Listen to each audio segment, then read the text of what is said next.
कारण या सवलती ज्या आहेत, मुद्रांक शुल्क माफ, हे माफ, ते माफ, याचा सगळ्याचा परिणाम हा महाराष्ट्राच्या अर्थव्यवस्थेवरती होणार आहे, मुंबईच्या अर्थव्यवस्थेवरती होणार आहे. मग यांना जर का असं वाटत असेल की सब भूमी गोपाल की तशी सब भूमी अदानी की, नाही होणार, अजिबात नाही. आणि आता तुमच्या लक्षात आलं असेल की 2.5 वर्ष यशस्वीपणे चालणारं सरकार गद्दारी करून यांनी पाडलं. ते खोके कोणी पुरवले असतील, आता तुम्हाला लक्षात आलं असेल. खोके कोणाकडनं गेले असतील, विमानं कोणी पुरवले असतील, हॉटेल बुकिंग कोणी केलं असेल, आणि मुळामध्ये सरकार पाडण्याचं कारण आता तुम्हाला कळलं असेल.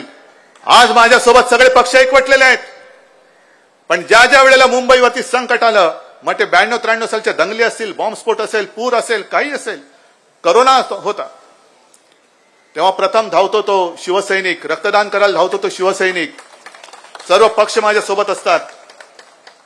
पण त्यांना जेव्हा कळलं की जोपर्यंत हा बसलाय तोपर्यंत मला मुंबई गिळता येणार नाही,